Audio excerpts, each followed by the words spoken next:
Well, the outrage continues over the chokehold death of Jordan Neely. Nearly a dozen people were arrested at a protest last night where police claimed to have recovered a molotov cocktail. Fox 5's Linda Schmidt is in the newsroom with a look at what happened. And Linda, why more arrests were also made? Hi there, Steve and Natasha. Well, it all started out as a peaceful vigil last night. Police telling the group multiple times that they were, of course, allowed to gather and protest, but they could not block the entrance to the subway, and they could not use an amplified microphone system that they brought with them. You need a permit in the city in order to be able to use that type of system. They did not have a permit. Some of the members listened to police, others did not, and that is when the arrests happened. Again, taking place last night. The protesters then spilling out onto Houston and Lafayette streets, which then blocked traffic. 6 people were charged with resisting arrest, attempted assault, and/or interfering with arrests. 4 others received summons for disorderly conduct. Now, most of those arrested are from New York City. 1 is from New Jersey. And then later on in the evening at a news conference, after the arrests, the chief of department, Jeffrey Madry, saying police found a molotov cocktail.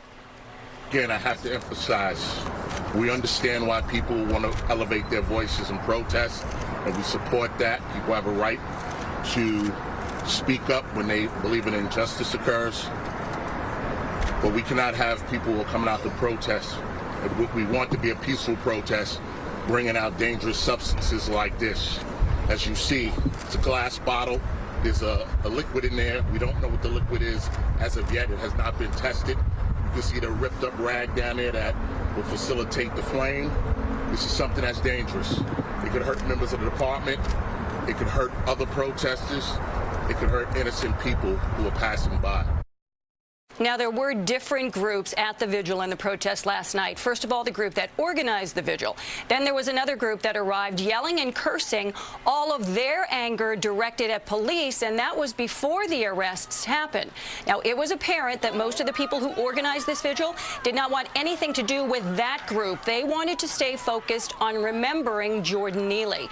And then there were some stragglers who walked by who got involved with the protest. Now, the White House today weighing in on this issue and the death of Jordan Neely in a statement saying that there should be a thorough investigation. The Manhattan District Attorney's Office is already investigating. Steve and Natasha, back upstairs to you. All right, thanks, Linda.